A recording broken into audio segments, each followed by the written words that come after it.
The fourth battleground is possibly Egypt, because Israel wants part of Egypt's territory because of something in the Torah. The Torah says that the Holy Land extends from the river of Egypt to the river Euphrates. From the river of Egypt to the river Euphrates. Meaning that part of Egypt, from the river Nile to the Red Sea, belongs to Israel. And so within the next few months, we expect that these wars are going to begin. And Islamic scholarship should be ready. If India is going to play a strategic role in the attack on Pakistan and in the effort to denuclearize Pakistan and to break it up into bits and pieces, how should Islamic scholarship respond? That's the critical moment in which we are now located. Tomorrow night we'll see how it's not only a military threat, but also a political and economic threat. The collapse of the monetary system, paper money disappearing, only electronic money taking over, and you're going to be imprisoned in that monetary system of electronic money. And so we want to now turn in seeking a response and looking to the future for Islam in this subcontinent. We now want to turn back into history to identify a great catastrophe, a debacle, a mistake that was made.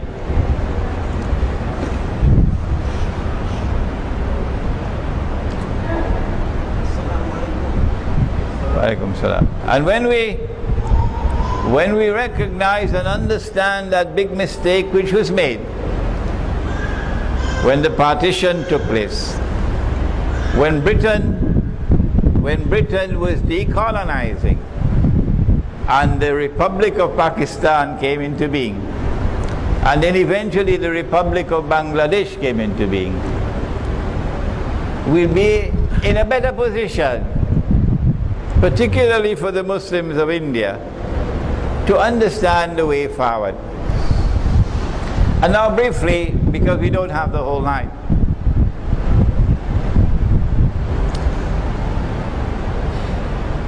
Islam gave to the world a political system,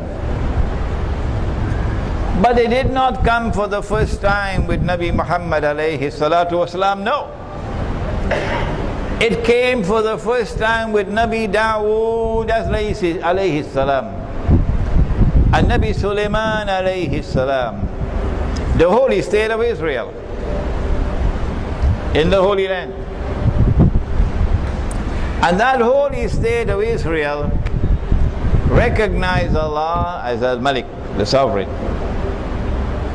recognized Allah's authority as supreme, Al-Akbar, recognize Allah's law as the highest law, Al-Hakam. India, Pakistan and Bangladesh, or South Asia, had the rule of the Mughals, like Turkey and Anatolia and the Ottoman Empire had the rule of the Ottomans. And these were monarchies, but they were still using Islam. And so the shell was there of Khilafah, recognizing Allah as sovereign. And they enforced Sharia until Britain emerged and British armies conquered, together with French and German, and they colonized the world of Islam. And so Muslim India was now under British rule. For how long? Maybe 150, 200 years or more. Did this happen by accident? No. This was Dajjal's work. Oh yes. Because Dajjal wanted to bring about change. He wanted to cause this entire Muslim community to be imprisoned in a new political system that he had devised. And so, when the time came for Britain to withdraw, it was not by accident. No.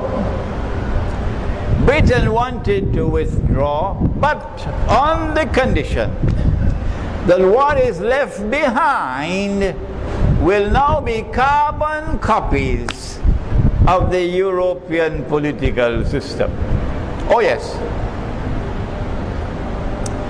And so you may say Pakistan ka matlab kya? La ilaha illallah. But I want to know, why is Dajjal hiding behind that mango tree and laughing his head off?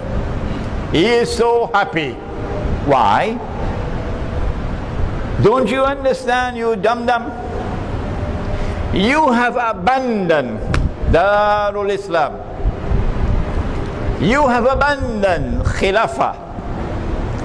And you have embraced the modern state which was created in Europe, which declares that Allah is no longer Al-Malik. The state is now Al-Malik. That is shirk. Allah is no longer Al-Akbar. The state is now Al-Akbar. That is shirk. Allah is no longer Al-Hakam, the lawgiver. The state now makes the law. That is shirk. Why? Why? Why did Dr. Muhammad Iqbal not understand that? Why? Why did Muhammad Ali Jinnah not understand that? I have a book outside. Do please read it. It's small. Iqbal and Pakistan's Moment of Truth. Dr. Iqbal is a great scholar, and I have the greatest respect for him. And when I offer a critical comment about Dr. Iqbal, it does not diminish his stature in my eyes. He still remains a great, great scholar. But the blame lies most of all on the shoulders of Dr. Iqbal for not recognizing that the modern political system and model of a state, which was coming from Europe and which Mustafa Kemal embraced in 1922, to replace the Khilafah with the secular state of Turkey, and which he, Iqbal, endorsed, and which he put into his book, The Reconstruction of Religious Thought in Islam.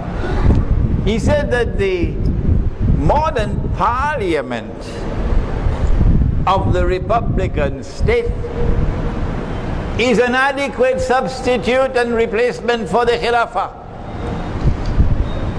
What? Did Iqbal say that? But that's nonsense. That the modern parliament of the secular state can be an adequate replacement for the Khilafah? That's nonsense. But because Iqbal had the stature that Iqbal had, Muslim religious thought in the whole subcontinent, illa ma sha'Allah, went along with the bandwagon to create a modern secular state called Pakistan. You can put on a pagri on the head of Pakistan. You can make Pakistan grow its beard.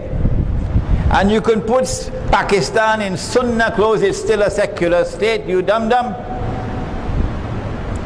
It is still a state created on the same foundations as all the other secular states in the world, regardless of what you put in the constitution, because hypocritically nobody bothers about it. And so when Pakistan came into being, Muslim India said goodbye. Muslim India said goodbye to Islamic political theory. They said goodbye to Darul Islam. They said goodbye to Khilafah.